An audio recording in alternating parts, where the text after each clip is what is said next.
Bonjour, nous avons pris le temps, la dernière vidéo, de réfléchir sur les conséquences du début du chapitre 24 du livre de l'Exode, où il nous est dit que Moïse écrit toutes les paroles de Hachem. Alors, on poursuit la lecture, parce que ce n'est pas tout d'écrire, il faut encore faire ce que ces paroles commandent. C'est à quoi se sont engagés les fils d'Israël lorsqu'ils ont dit au verset 3 « Toutes les paroles qu'a parlé Hachem, nous les ferons ». C'est-à-dire que le peuple s'engage à obéir aux préceptes du décalogue, mais aussi, on l'a déjà vu, à pratiquer le culte associé au décalogue et qui lui donne sa consistance concrète, sa consistance charnelle. Sans quoi, eh bien, le décalogue reste un simple catalogue de vœux pieux et rend vaine la libération d'Égypte. C'est donc de ce culte dont il va être question à présent jusqu'au verset 11, comme une introduction au long passage des chapitres 25 à 31, puis des chapitres 35 à 40 qui vont ouvrir sur le livre du Lévitique. Entre les deux, il y aura l'épisode douloureux du veau d'or. Bref. D'abord, nous dit la seconde partie du verset 4, Moïse se lève de grand matin. Oh, quand quelqu'un se lève de grand matin dans la Torah, c'est qu'il va se passer des événements importants. Rappelez-vous, pour la 5e et la 7e plaie d'Égypte, Moïse avait dû se lever de grand matin. Abraham, dans le livre de la Genèse, au chapitre 22, au moment d'obéir à Hachem pour accomplir la ligature de son fils Isaac, s'était levé de grand matin. Alors qu'est-ce que ça signifie ? Eh bien, encore une fois, ça signifie la promptitude dans l'obéissance, particulièrement au moment clé. Ça n'est pas le moment de tergiverser. C'était déjà ce qu'évoquait le chapitre 23 au verset 18, « Tu ne sacrifieras pas avec du pain levé », c'est la même chose. L'empressement dit où sont nos priorités. Donc, Moïse saute du lit et hop, il se met, nous dit-on, à pétrifier l'autel selon la demande de Hachem en Exode 20, versets 24-25. Là, ça commence vraiment à devenir sérieux parce que cette pétrification d'autel est un acte sacerdotal majeur qui remonte au savoir-faire ancestral des patriarches et qui marque les étapes clés de leur histoire. Abraham pétrifie un autel pour la ligature de son fils Isaac, Jacob pétrifie un autel à Béthel après sa vision de l'escalier qui relie le ciel et la terre sur lequel montent et descendent les anges de Hachem. Et grâce à Joseph, ce savoir-faire non seulement ne s'est pas perdu, mais il s'est considérablement perfectionné avant de parvenir à Moïse par la lignée des fils de Lévi qui ont eu la charge de veiller sur ces techniques dans le temple mémorial de Joseph. Là, je vous renvoie à tout ce que nous avons dit au début des vidéos sur le patriarche Moïse. Ceci dit, le récit ne s'attarde pas. Il précise en revanche que Moïse va dresser aussi 12 stèles dont on nous dit que ce sont 12 pierres commémoratives des 12 tribus d'Israël. Pourquoi ? Ici, le plus simple, c'est sans doute d'écouter Josué qui va dresser à nouveau 12 stèles à Gilgal, juste après la traversée du Jourdain pour entrer en Canaan. Elles sont, nous dit-on, un mémorial, comme n'importe quel peuple aime dresser un monument pour marquer les moments forts de son histoire. Alors ceci dit, on peut aussi peut-être se reporter à la toute fin du livre de Josué, où une stèle est à nouveau dressée à Sichem et où on entend Josué dire « Cette pierre servira contre nous de témoignage car elle a entendu toutes les paroles que Hachem nous a adressées. Elle servira contre vous de témoignage pour vous empêcher de renier votre Elohim. » Il y a certainement quelque chose de ça dans le fait pour Moïse de dresser ces 12 stèles autour de l'autel qu'il pétrifie. Quoi qu'il en soit, Moïse choisit alors de jeunes hommes, dit le verset 5, pour offrir les sacrifices, sans doute, disent les rabbins, parce que avant la consécration des prêtres lévitiques, qui ne viendra que dans quelques chapitres, ces jeunes hommes étaient sans doute les plus purs du peuple. Alors vous me direz, pourquoi Moïse n'offre-t-il pas lui-même les sacrifices s'il est le grand prêtre, comme on l'a vu dans la vidéo précédente? Bien peut-être tout simplement parce que le rôle du grand prêtre n'est pas d'offrir les sacrifices communs. Il officie en sa qualité de grand prêtre essentiellement le Yom Kippour, le jour du grand pardon, où il entre dans le Saint des Saints, comme on le verra au chapitre 30. Dans cette ligne, le rôle premier de Moïse, en tant que ce grand prêtre exceptionnel, c'est de pénétrer seul dans la nuée au sommet de l'Horeb. On va le voir dans un instant. En revanche, ce qui est intéressant, c'est l'utilisation du sang des sacrifices par Moïse. Une moitié est versée sur l'autel, c'est une manière de rendre la vie à Hachem, puisque le sang, c'est la vie. Nul fils d'Israël ne saurait manger le sang parce que la vie qu'il représente appartient exclusivement à Hachem. L'autre moitié est mise dans des bassins et elle servira à asperger le peuple. Alors Moïse, nous dit-on, proclame le livre. Entendez, le rouleau de l'Alliance. Et c'est la première fois que paraît ce mot « livre », en grec « biblion », qui donnera la Bible en français. Et vous voyez, d'emblée, le livre n'est pas conçu comme une pure archive, mais comme le lieu d'une parole que la voix va rendre vivante, va rendre charnelle. Une proclamation qui entraîne une seconde fois la réponse du peuple. Tout ce qu'a parlé Hachem, nous le ferons. Sauf que cette fois, la réponse du peuple est scellée dans le sang, et ça ne plaisante pas. La signification ici rejoint le rite dont on a déjà parlé à propos d'Abraham en Genèse 15, au moment de la conclusion de l'alliance. Rappelez-vous, ce rite se réfère à une pratique commune à l'époque.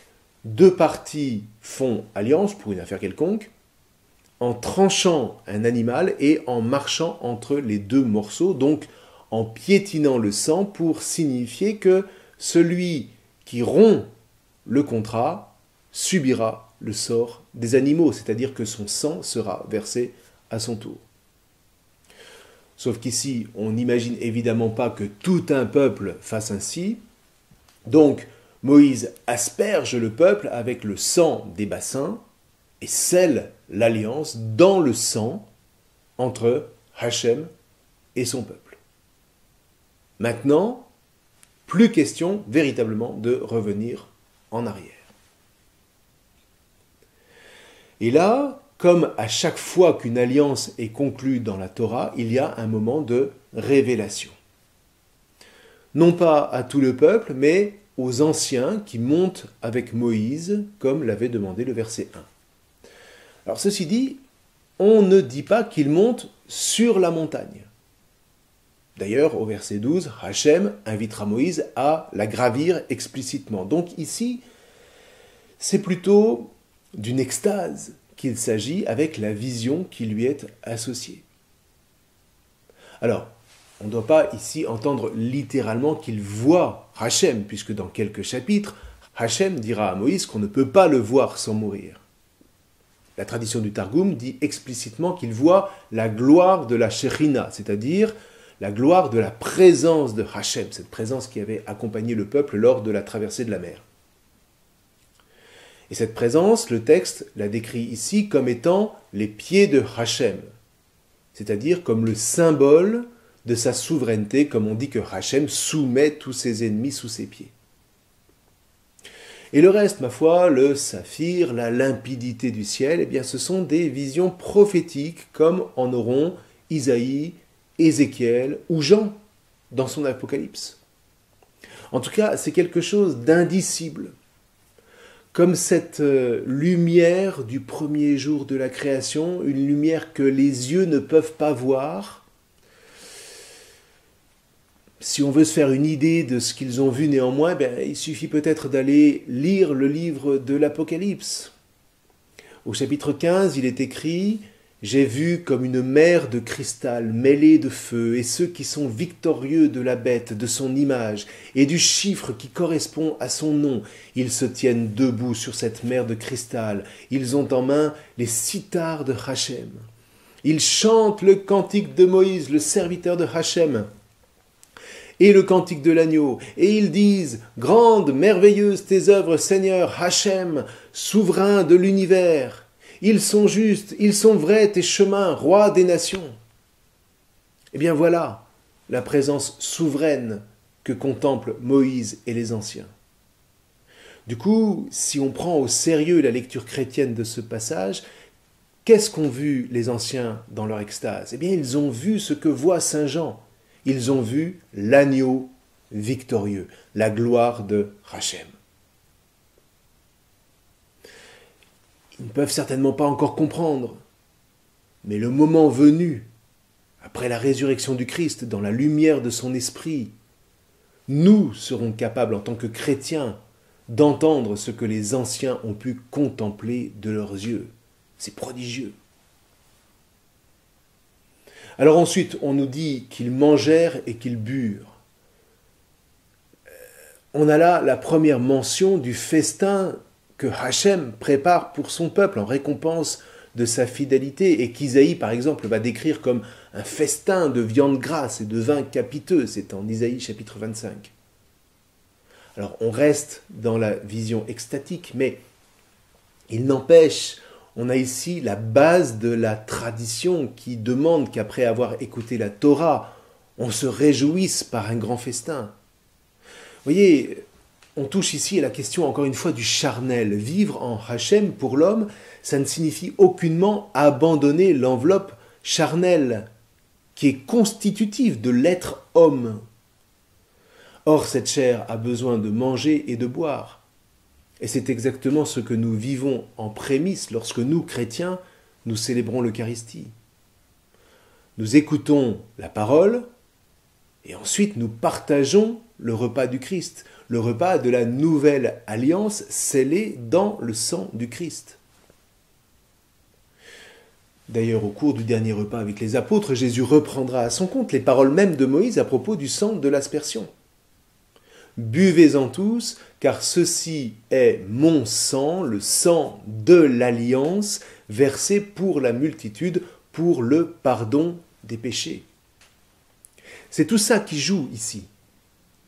Dans le fond, vous voyez, ceux pour qui participer à l'Eucharistie est superflu ont une foi désincarnée. C'est une idéologie basée sur des valeurs. On ne croit en Dieu que parce que le Dieu auquel on veut croire est celui qui partage nos valeurs. Il n'est pas celui qui les fonde, mais seulement celui qui est d'accord avec l'idée qu'on se fait de lui. Or ça, eh bien, c'est de l'idolâtrie. On fabrique un Dieu à l'image des valeurs. C'est le Dieu de Sartre, si vous voulez, sauf que Sartre n'est pas dupe et il sait que ce Dieu-là n'existe pas, donc Sartre est athée.